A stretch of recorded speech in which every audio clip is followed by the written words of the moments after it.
Bismillahirrohmanirrohim. Yang terhormat kepada Bapak Samsul Arifai, SAB, MA, selaku dosen pengampu mata kuliah Ekonomi Mikro, serta rekan-rekan sekalian. Assalamualaikum warahmatullahi wabarakatuh. Hamdan wa syukronillah, sholatan wa salaman ala rasulillah, amma ba'd. Puji syukur kita panjatkan atas kehadirat Allah Subhanahu wa Ta'ala, atas berkat rahmat dan hidayahnya lah, sehingga kita dapat melaksanakan diskusi kita pada hari ini. Selanjutnya, salam beriringan salawat, tak lupa pula kita curahkan kepada Nabiullah Muhammad Sallallahu Alaihi Wasallam. Allahumma sholli wa sallim wa barik alaih. Dialah Nabi yang diutus ke permukaan bumi ini hanya untuk menyempurnakan akhlak manusia, sebagaimana dalam sabdanya, innama bu'itsu liutammima makarimal akhlak. Baiklah, kami dari kelompok 3 yang beranggotakan 3 orang, yakni saya Nurwasi sebagai moderator dan pembaca materi pertama, yang kedua ada saudara Muhammad Ikhwan Salsabil Ahmad sebagai pembaca materi kedua, yang ketiga ada saudara Idil sebagai pembaca materi ketiga. Baiklah, langsung saja judul materi kami yakni teori nilai guna atau utility. Teori nilai guna atau utility berdasarkan pemaparan Sukirno pada tahun 1994 adalah total kepuasan yang diperoleh ketika seseorang menggunakan suatu barang. Dalam bukunya, Sukirno menjelaskan bahwa terdapat 2 macam pendekatan teori nilai guna, yaitu pendekatan nilai guna kardinal serta pendekatan nilai guna ordinal. Dalam pendekatan nilai guna kardinal, dijelaskan bahwa sewaktu konsumen menggunakan sebuah barang dan merasa puas, tingkat kepuasan tersebut dapat dinilai secara kuantitatif. Sedangkan nilai guna ordinal dijelaskan sebagai manfaat atau kenikmatan yang diperoleh tidak dapat dinilai secara kuantitatif. Utility atau nilai guna sering digunakan sebagai istilah untuk menjelaskan mengenai suatu manfaat barang atau komoditas tertentu. Pada teori keseimbangan, diketahui bahwa teori keseimbangan menggambarkan antara kesesuaian antara permintaan dan penawaran. Permintaan timbul karena konsumen memerlukan manfaat dari komoditas yang diminta. Manfaat inilah yang dikenal dengan istilah utilitas atau utility.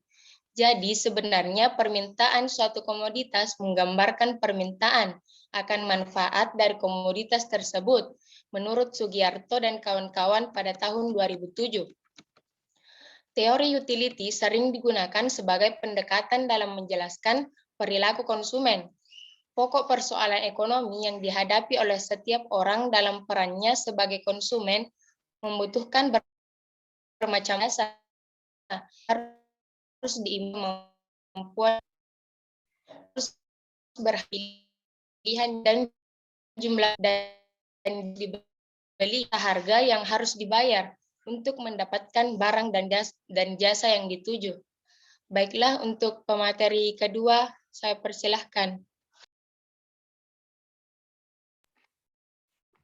Baiklah, saya akan membacakan materi yang kedua, yaitu pemaksimum nilai guna.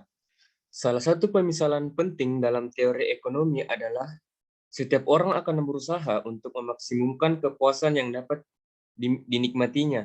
Dengan perkataan lain, setiap orang akan berusaha untuk memaksimumkan nilai guna dari barang-barang yang dikonsumsikannya. Apabila yang dikonsumsikannya hanya satu barang saja, tidak sukar untuk menentukan pada tingkat mana nilai guna dari memperoleh dan menikmati barang itu akan mencapai tingkat yang maksimum. Cara memaksimalkan nilai guna. Kerumitan yang timbul untuk menentukan susunan atau komposisi dan jumlah barang yang akan mewujudkan nilai guna maksimum bersumber dari perbedaan harga-harga berbagai barang. Jika harga setiap barang adalah bersamaan, nilai guna akan mencapai tingkat yang maksimum apabila nilai guna marginal dari setiap barang adalah sama besarnya. Misalnya seseorang mengkonsumsikan 3 macam barang, yaitu sejenis pakaian, makanan, hiburan. atau katakanlah hiburan itu berupa menonton film. Didapatinya bahwa unit pakaian yang ketiga, unit makanan yang kelima, dan menonton film kedua memberikan nilai guna marginal yang sama besarnya. Kalau harga ketiga tersebut adalah bersamaan, kepuasan yang maksimum atau nilai guna yang maksimum akan diperoleh orang tersebut apabila mengkonsumsikan 3 unit pakaian, 5 unit makanan, dan 2 kali menonton film. Di dalam kenyataan yang sebenarnya, harga berbagai jenis barang adalah berbeda. Disebabkan oleh perbedaan harga tersebut, pemaksimum nilai guna tidak akan tercapai kalau digunakan syarat pemaksimum kepuasan seperti yang diterangkan di atas. Syarat pemaksimum nilai guna. Dalam keadaan di mana harga-harga berbagai macam barang adalah berbeda, apakah syarat yang harus dipenuhi agar barang-barang yang dikonsumsikan akan memberikan nilai guna yang maksimum? Syarat yang harus dipenuhi adalah setiap rupiah yang dikeluarkan untuk membeli unit tambahan berbagai jenis barang akan memberikan nilai guna marginal yang sama besarnya. Untuk membuktikannya, perhatikan contoh berikut. Misalkan ada seseorang melakukan pembelian dan konsumsi ke atas kedua macam barang, makanan dan pakaian, dan berturut-turut harganya adalah Rp5.000 dan Rp5.000. Misalkan tambahan 1 unit makanan akan memberikan nilai guna marginal sebanyak 5, dan tambahan 1 unit pakaian mempunyai nilai guna marginal sebanyak 50. Andaikan orang itu mempunyai uang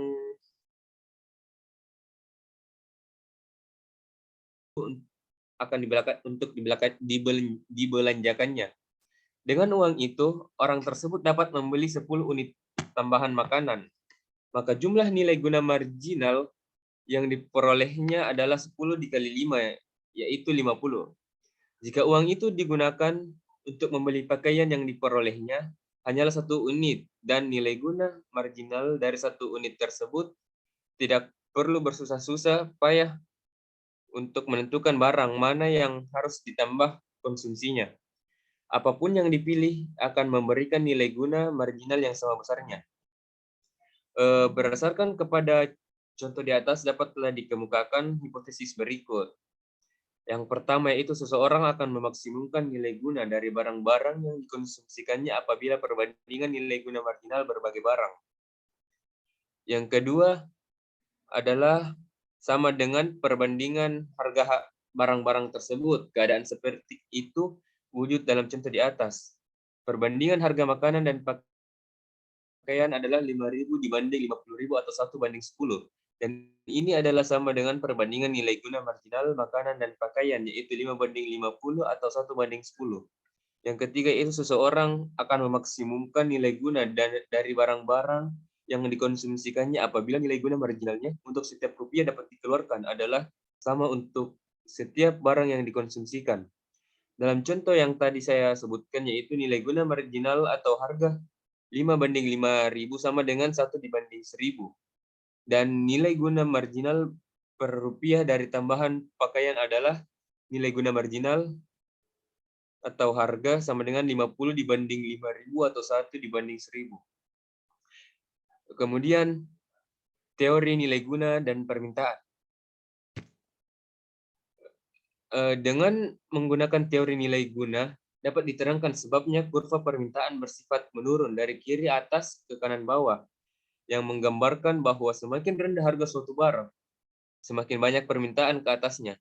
Ada 2 faktor yang menyebabkan permintaan ke atas suatu barang berubah apabila harga itu mengalami perubahan, yaitu efek penggantian dan efek pendapatan. Yang pertama yaitu efek penggantian. Perubahan harga suatu barang mengubah nilai guna marginal per rupiah dari barang yang mengalami perubahan harga tersebut. Kalau harga mengalami kenaikan, nilai guna marginal per rupiah yang diwujudkan oleh barang tersebut menjadi semakin rendah. Misalnya harga barang A bertambah tinggi, maka sebagai akibatnya sekarang MU atau barang APA menjadi lebih kecil dari semula. Harga barang-barang lainnya tidak mengalami perubahan lagi, maka perbandingan di atas nilai guna marginal barang-barang itu dengan harganya atau nilai guna marginal per rupiah dan barang-barang itu tidak mengalami perubahan. Dengan demikian, untuk barang B misalnya MU barang B per BPB yang sekarang adalah sama dengan sebelumnya. Dalam keadaan seperti di atas, nilai guna akan menjadi bertambah banyak atau maka kepuasan konsumen akan menjadi bertambah tinggi. Sekiranya konsumen itu membeli lebih banyak barang B dan mengurangi pembelian barang A. Keadaan di atas menunjukkan bahwa jika harga naik, permintaan terhadap barang yang mengalami kenaikan harga tersebut akan menjadi semakin sedikit. Dengan cara yang sama, sekarang tidak susah untuk menunjukkan bahwa penurunan harga menyebabkan permintaan ke atas barang yang mengalami penurunan harga itu akan menjadi bertambah banyak.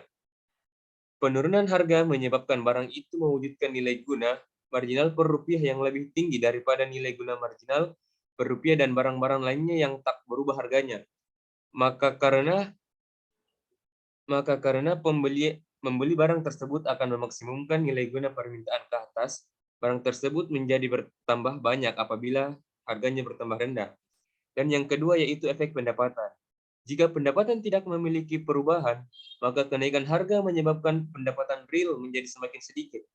Dengan perkataan lain, kemampuan pendapatan yang diterima untuk membeli barang-barang menjadi bertambah kecil dari sebelumnya. Maka kenaikan harga menyebabkan konsumen yang mengalami kenaikan harga. Penurunan harga suatu barang menyebabkan pendapatan real bertambah, dan ini akan mendorong konsumen menambah jumlah barang yang dibelinya. Itulah materi dari saya kembalikan kepada moderator. Baiklah, itu telah tadi pemaparan materi dari Saudara Ikhwan. Selanjutnya akan dilanjutkan oleh Saudara Idil. Kami persilahkan. Baik, saya akan melanjutkan materi yang selanjutnya, yaitu paradoks nilai. Sebelum teori nilai guna dikembangkan, ahli-ahli ekonomi menghadapi kesulitan di dalam menerangkan perbedaan yang mencolok di antara harga air dan harga berlian.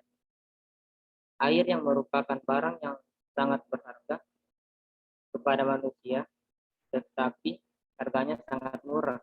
Sedangkan berlian bukanlah benda yang sangat penting dalam kehidupan sehari-hari, tetapi harganya sangat jauh lebih mahal dari harga air. Apakah penyebab keadaan yang aneh tersebut? Terdapat dua alasan yang dapat digunakan untuk menerangkan keadaan tersebut. Yang pertama adalah alasan yang sudah lama disadari oleh ahli-ahli ekonomi, yaitu perbedaan dalam biaya produksi. Air merupakan benda yang mudah didapat di berbagai tempat, sehingga untuk memperolehnya tidak diperlukan biaya yang terlalu besar. Tetapi tidak demikian halnya untuk dengan berlian, sebab ia merupakan barang yang sangat sukar untuk diperoleh dan biaya untuk memproduksinya sangat tinggi. Alasan di atas tidak lengkap dan tidak sepenuhnya benar. Bukan berlian saja yang biaya untuk memperolehnya tinggi. Demikian juga batu dari bulan misalnya. Bukanlah suatu benda yang mudah diperoleh dari biaya untuk memperolehnya sangat mahal. Akan tetapi, sekiranya batu bulan lebih mahal daripada dari harga air, maka alasan bahwa barangnya sangat langka dan biaya produksinya sangat mahal merupakan jawaban yang belum memuaskan untuk menerangkan perbedaan harga yang sangat mencolok di antara air dan berlian. Teori nilai guna memberikan penjelasan yang lebih cepat mengenai sebabnya. Terdapat perbedaan yang sangat nyata antara harga air dan berlian. Perbedaan tersebut disebabkan oleh nilai guna marginal mereka yang sangat berbeda. Oleh karena air sangat mudah diperoleh, maka orang akan mengkonsumsi air, sehingga pada tingkat di mana nilai guna marginal air murah, nilai guna marginal air adalah begitu rendahnya sehingga orang baru mau menggunakan lebih banyak air apabila harganya rendah sekali. Nilai guna marginal yang menentukan apakah suatu barang itu mempunyai harga yang tinggi atau rendah. Selanjutnya, surplus konsumen. Teori nilai guna dapat pula menerangkan tentang wujudnya kelebihan kepuasan dan yang dinikmati oleh para konsumen. Kelebihan kepuasan ini dalam analisis ekonomi dikenal sebagai surplus konsumen. Surplus konsumen pada hakikatnya berarti perbedaan di antara kepuasan yang diperoleh seorang di dalam mengkonsumsikan sejumlah barang dengan pembayaran yang harus dibuat untuk memperoleh barang tersebut. Kepuasan yang diperoleh selalu besar daripada pembayaran yang dibuat. Perhatikan contoh, adapun contohnya sebagai berikut. Seorang konsumen pergi ke pasar, membeli mangga dan bertekad membeli satu buah yang cukup besar apabila harganya 1.500. Sesampainya di pasar, dia mendapati bahwa mangga yang diinginkan hanya berharga 1.000. Jadi dia dapat memperoleh mangga yang diinginkan dengan harga yang lebih murah.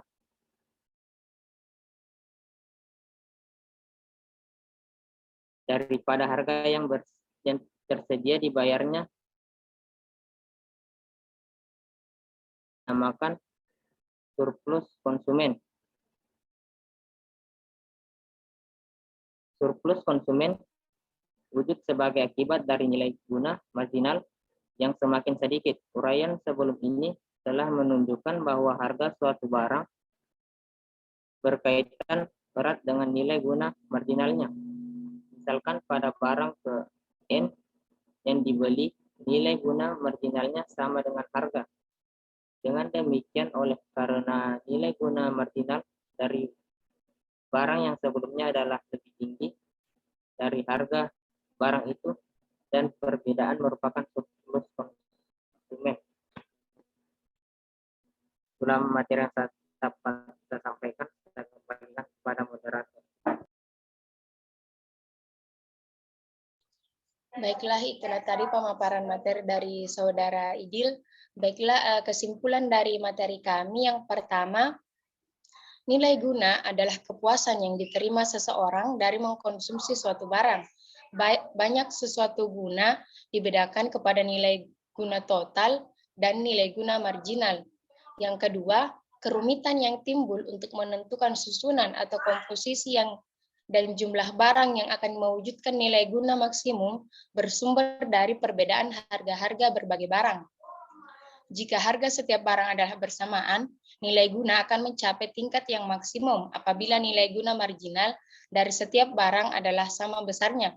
Yang ketiga, teori tingkah laku konsumen menerangkan tentang perilaku konsumen di pasaran, yaitu menerangkan sikap konsumen dalam membeli dan memilih barang yang akan dibelinya. Yang keempat, teori nilai guna juga digunakan untuk merancangkan tentang paradoks nilai, yaitu keadaan di mana beberapa jenis barang yang sangat berguna dalam kehidupan sehari-hari, seperti air, harganya sangat rendah, sedangkan barang yang kurang berguna seperti berlian harganya sangat tinggi.